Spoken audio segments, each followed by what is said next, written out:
Fix. Today we are addressing an issue that I know I, for one, am definitely to blame for this because I'm one of those people that only gets about 5 hours, if that, of sleep a night. But not to worry, because on today's Fix we have Dr. Holly Phillips, author of The Exhaustion Breakthrough, and you guys might know her from CBS. She was their on-air medical correspondent. She's also been on Dr. Oz many, many times, many other shows that I know you would recognize her from.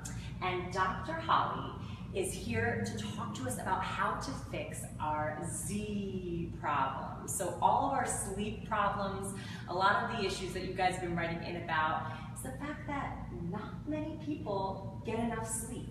I mean, yeah, to say it, you know, to keep it mild, right? 60 million Americans don't get enough sleep on a regular basis. 60 million Americans. 60 million at some point during the year suffer from either insomnia or some form of a sleep disorder at some point during the year.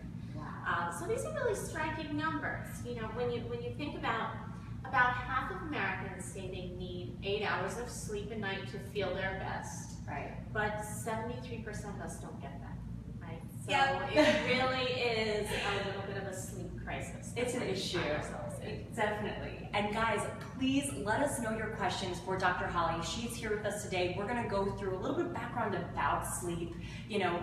Why we're sleep deprived, why those issues exist in the first place, as well how we can fix them.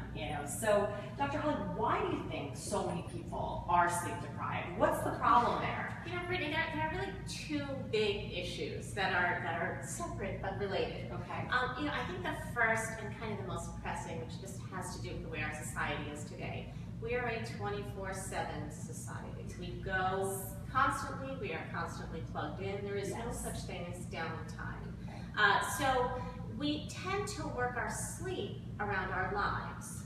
And there's an argument to be made that it may be more useful and more healthy to work our lives around our sleep. In other words, prioritize our sleep. We say, we have a meeting from 9 to 11, we have lunch from 12 to 1, then we have to go see the kids' recital, 4 to 5, or whatever it is that you have on your schedule. You prioritize it, make it there, you're looking at your watch, or you're trying to get there on time. But if then you say to yourself, I need to sleep from 11 p.m. to 7 a.m., we tend to shirk it on either end, right? People kind of say, oh, well, I'm going to finish up this list, I'm going to finish up this paperwork, I'm going to answer the emails, and then, you're cut down on sleep. You're way past 11, So part of the problem is that we're not prioritizing it. Okay. The other part of the problem, though, is that even when we try to sleep, so many of us can't. So really sleep problems, sleep interruptions, sleep disorders are a big deal. Yeah, definitely. And I want to know why, avoiding sleep or why not getting enough sleep, basically sleep deprivation, why is it a problem for our health? We're learning more and more that it is as much, and it has as much of an impact on our overall health, medically, emotionally, psychologically, as other things that we take for granted and we know impact our health, like diet, or getting regular exercise. We know those things will translate into how we feel overall and how we look overall, and how long we live, right? We know these things and we accept it. We're just kind of learning to accept on a broader level that sleep is as important, and some people would argue even more important than diet and exercise. When you're chronically sleep deprived, we know that's linked with an increased risk of diabetes, heart disease, stroke. I mean, the list keeps going on and on. Obesity, depression, almost any medical illness you can think of is either triggered or worsened by lack of sleep. Wow.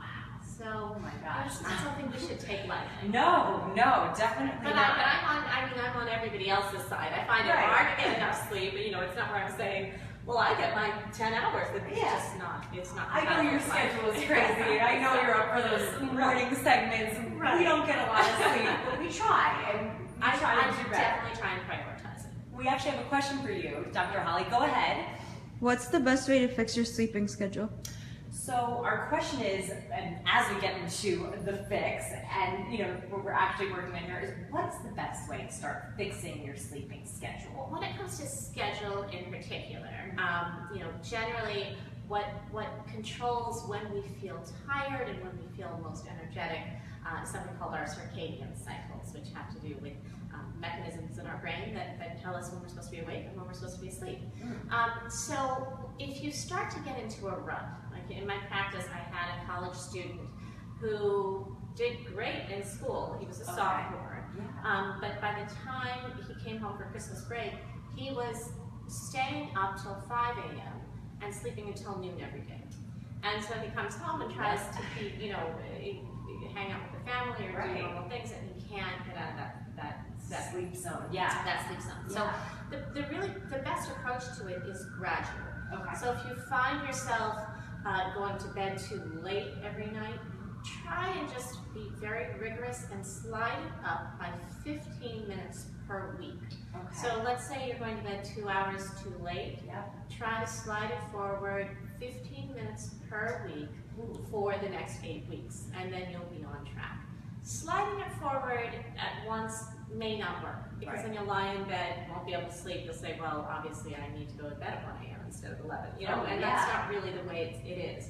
It's just that you have to get your body to acclimatize to the change gradually. So I say 15 minutes a day. 15 minutes, okay. So it's a gradual thing. Don't just try to do it right away. Don't just try to, make that, immediate change. You have to just slide into it. That's a great piece of advice, because I had no idea. I'm really at a loss here sometimes. And again, my schedule is erratic. I never know sometimes if I have to wake up at 3 in the morning, or I have to wake up, at a regularly scheduled hour. Absolutely, I'm with you. But I think that the overall thing is that you just don't want to shift, you don't want to throw your circadian cycle so off balance that your body doesn't know when it's supposed to feel tired and when it's supposed to feel awake. And what to do. Exactly. So and that's why we change them gradually, so your brain has a chance to catch up. I like that. Very cool. Well, that's a great little fact to know. Thank you, Dr. Holly. I wanted to address your book, The Exhaustion Breakthrough, and kind of give a chance to let everybody else know. Here you guys can see it up close and personal. I was, reading and skimming through it a little bit when I knew we were going to get a chance to talk. Talk us through some of the steps to sort of create that environment for you, and how you can create a better sleep environment. Right. Well, so my book is about having the most energy you possibly can, and obviously I approach it from many, many different angles, but sleep is, of course, one of the most important. Sure. So, once you have prioritized sleep, I have patients who say, fine, Dr. Holly, I'm tired of you bickering with me about my 5-hour sleep schedule. I'm going to do 8 hours. And then guess what? They lie down in bed. Either they can fall asleep and then they wake up in the middle of the night. That's even more common than just having trouble falling asleep in the first place. Sure. So, then they'll come back and they'll say, I don't actually need those 8 hours. I can't sleep through them. But rather, you sort of have to train your body to do it. So one of the things I talk a lot about is something called sleep hygiene. Sleep hygiene. Okay. Yeah. Sleeping, we think of it as such a natural thing to have happen, but especially as we age, it becomes more and more difficult to sleep. But even babies, you think about a crying baby, the parents say, the baby's tired, I've had tired babies, and then, I'm looking at the baby thinking, can she just go to sleep already? Right. It's actually going to sleep and staying asleep is an art form in its own way. So some of the things that I think really particularly affect my patients the most is the blue light from our devices. So they lie down in bed at night, or they're, I have like blue light beaming at me. Right here, Brittany always saying that, I'm about to get a text and see the blue light beaming.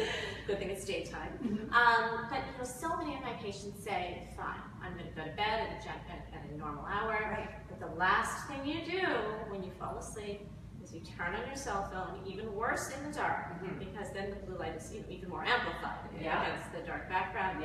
And you check your emails, you check your Twitter, you want to see, you finally get to your Instagram at the end of the day, see what your friends are up to.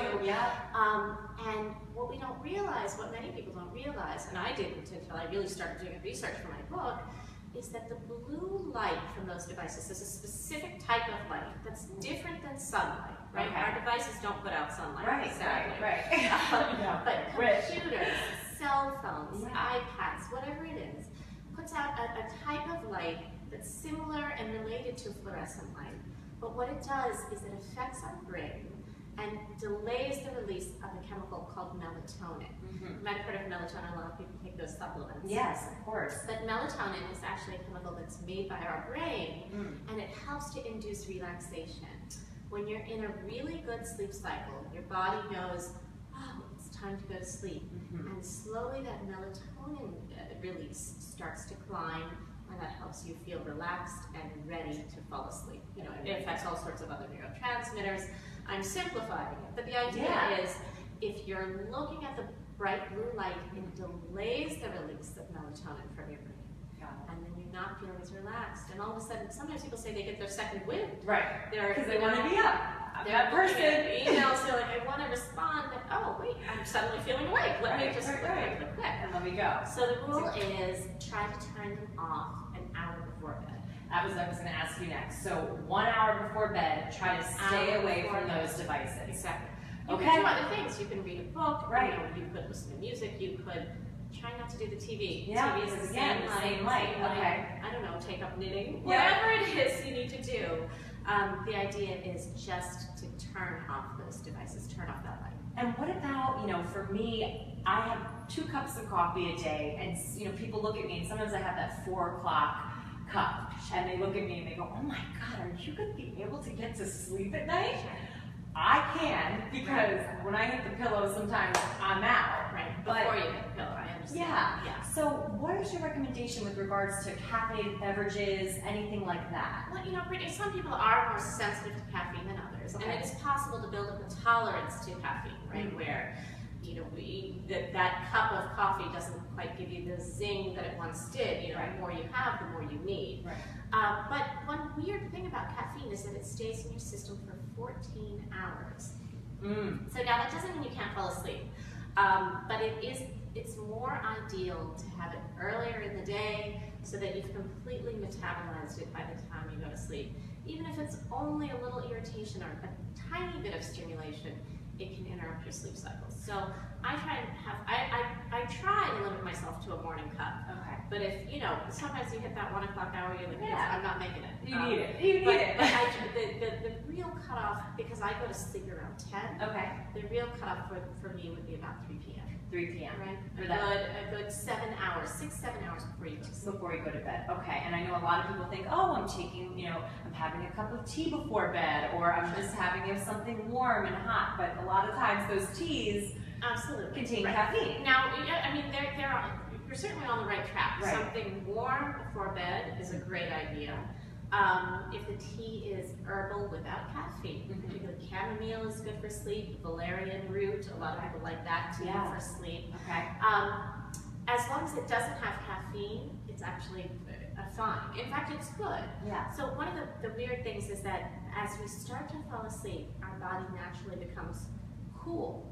And that's why if you take a hot bath or you drink a cup of something hot that doesn't have sugar and caffeine in it, right? It's just it could be water with lemon and honey or something like that. As long as it's warm, it mimics the effect. You have something hot, like after a hot bath, it mimics the effect of becoming cold. So you get out of the bath, you feel cold, and that mimics the same thing that our body does when we fall asleep. Okay. When you go through your sleep cycles, your body temperature starts to drop.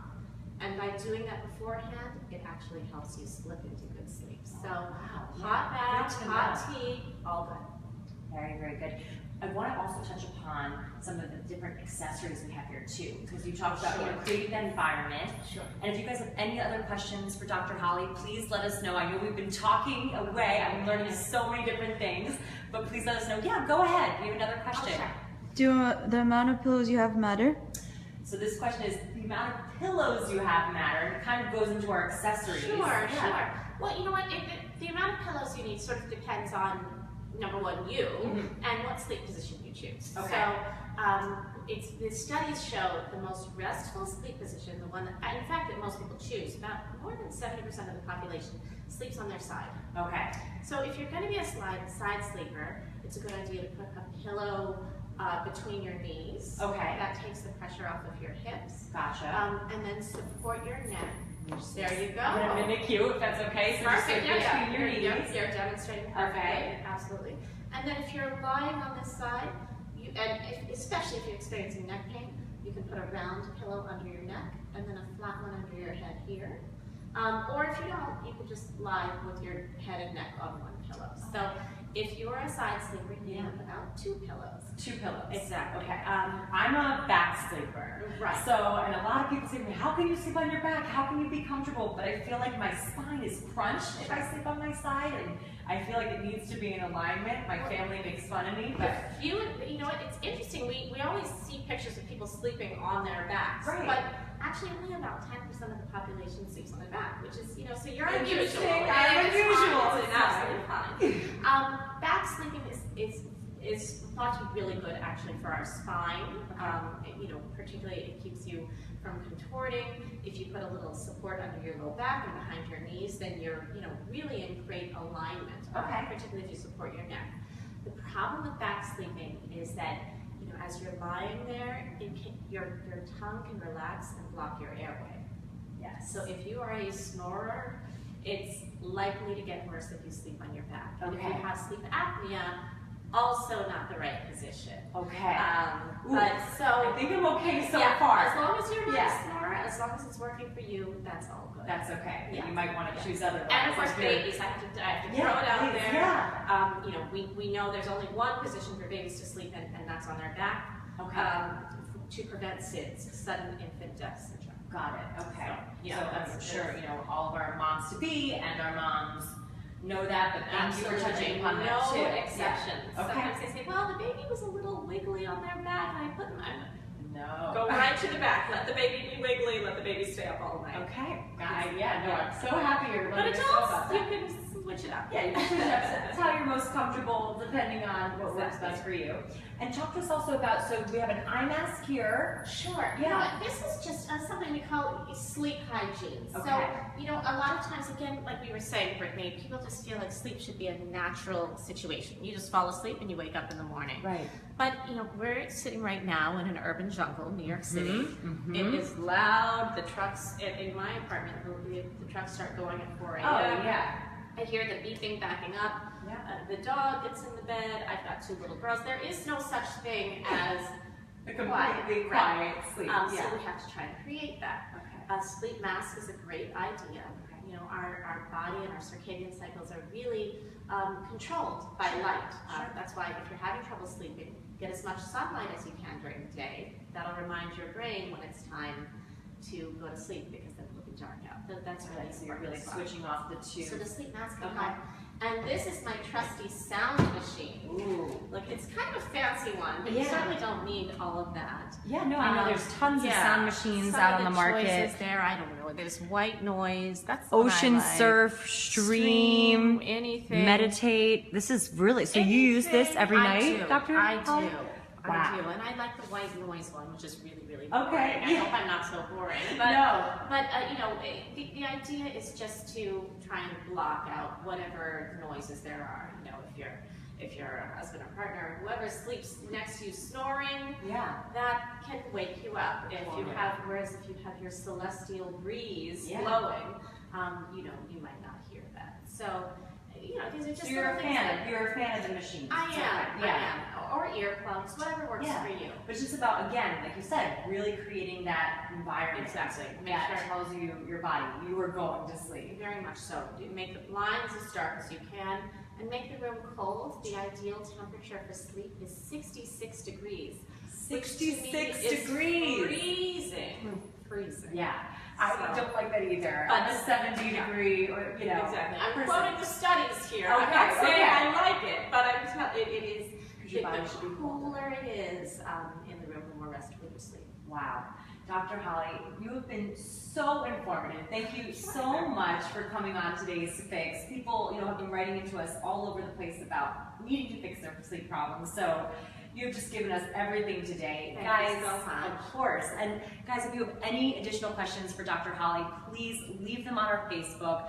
Follow her on Twitter as well at Holly Phillips, MD. Perfect, and she will answer all of your questions for you there. Thank you again for tuning into The Fix. We'll see you on Thursday at 2 p.m. Have a great day. Bye, guys.